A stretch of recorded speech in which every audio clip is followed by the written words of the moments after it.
అనుభవశీలురు, అన్ని విధాల అర్హులు అక్కడ ఎందరో ఉన్నారు. అయితే అదేం కర్మమో కానీ ఆ ఉమ్మడి జిల్లాకు మంత్రి పదవి కాదు కదా, కనీసం విప్ పదవి సైతం దక్కలేదు. ఉమ్మడి నిజామాబాద్ జిల్లాకు మంత్రి పదవి ఇవ్వాలని కాంగ్రెస్ నేతలే కాదు జిల్లా ప్రజలు కోరుతున్నారు. ఎందుకో ఆ అదృష్టం మాత్రం జిల్లాను వరించడం లేదు.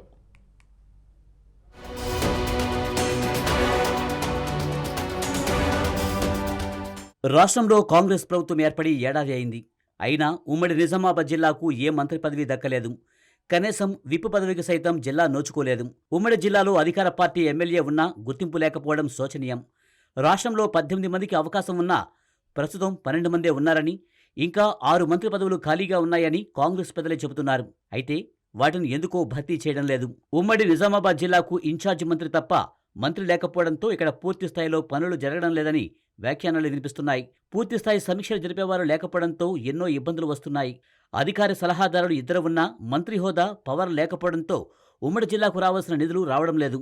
కీలకమైన ప్రాజెక్టు పనులతో పాటు ఇతర అభివృద్ధి పనులు నిలిచిపోతున్నాయి. ప్రతిసారి అవకాశం వస్తుందని జిల్లాకు చెందిన ఎమ్మెల్యేలు ఎదురుచూసినా ప్రయోజనం మాత్రం ఉండడం లేదు.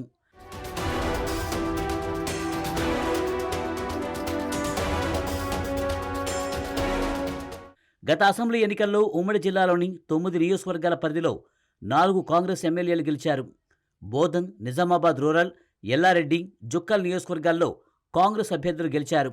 బోధన్ నుంచి ఎంపికైన మాజీ మంత్రి ఎమ్మెల్యే పి సుదర్శన్ రెడ్డి గతంలో 3 సార్లు ఎమ్మెల్యేగా పనిచేశారు. రాష్ట్ర కేబినెట్ మంత్రిగా ఉన్నారు. ఇరిగేషన్, వైద్య ఆరోగ్య శాఖతో పాటు ఇతర శాఖలను నిర్వహించిన అనుభవం ఆయనకు ఉంది.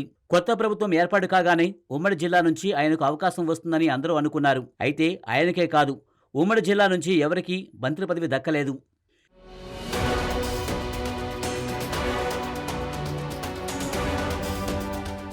నిజామాబాద్ రూరల్ నుంచి డాక్టర్ భూపతిరెడ్డి, ఎల్లారెడ్డి నుంచి మదన్మోహన్ రావు, జుక్కల్ నుంచి లక్ష్మణరావు తొలిసారి ఎమ్మెల్యేగా ఎంపికయ్యారు. సీనియర్ ఎమ్మెల్యే మాజీ మంత్రి సుదర్శన్ రెడ్డికి అవకాశం ఉందని, ఆయనతో పాటు మరొకరికి మంత్రి పదవి వస్తుందని కొందరు సీనియర్ కాంగ్రెస్ నేతలు బాహాటంగానే చెబుతున్నారు. అయితే ఇప్పటికీ స్పష్టత రాలేదని మరికొందరు అంటున్నారు. కాంగ్రెస్ ప్రభుత్వం ఏర్పడ్డాక ఉమ్మడి జిల్లా పరిధిలో 5గురికి కార్పొరేషన్ చైర్మన్లుగా అవకాశం కల్పించారు. పార్టీ జిల్లా అధ్యక్షులు మానాల మోహన్ రెడ్డి, అన్వేష్ రెడ్డి, మాజీ ఎమ్మెల్యే ఈరవత్రి అనిల్, సీనియర్ నేత కాసుల బాలరాజుకు కార్పొరేషన్ చైర్మన్లుగా అవకాశమిచ్చారు. పార్టీ సీనియర్ నేత గడువు గంగాధర్కు రాష్ట్ర వ్యవసాయ కమిషన్ సభ్యులుగా అవకాశం కల్పించారు. ప్రభుత్వం ఏర్పడగానే మాజీ మంత్రి షబ్బీర్ అలీని రాష్ట్ర ప్రభుత్వ సలహాదారునిగా నియమించారు. రాజకీయ పరిణామాల అనంతరం బీఆర్ఎస్ నుంచి కాంగ్రెస్లో చేరిన మాజీ స్పీకర్ పోచారం శ్రీనివాసరెడ్డిని వ్యవసాయ శాఖ సలహాదారులుగా నియమించారు.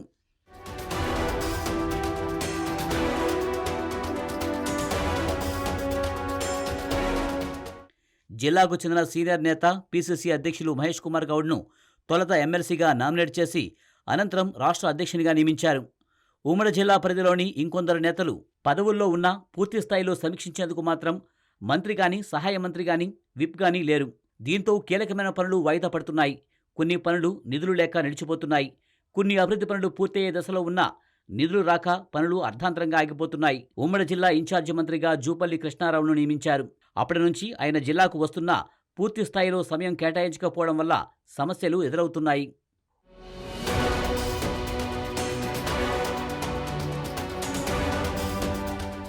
ఉమ్మడి నిజామాబాద్ జిల్లా నుంచి సీనియర్ నేతకు అవకాశం కల్పిస్తే అభివృద్ధి పనులు వేగవంతమయ్యే అవకాశం ఉంది. పర్యవేక్షణ లోపం వల్ల కొందరు అధికారులు, ఉద్యోగుల నిర్లక్ష్య వైఖరి అవలంబిస్తున్నట్టు తెలుస్తోంది. మంత్రివర్గ విస్తరణలో ఈసారి తప్పక ఉమ్మడి నిజామాబాద్ జిల్లాకు అవకాశం కల్పించాలని పలువురు కోరుతున్నారు.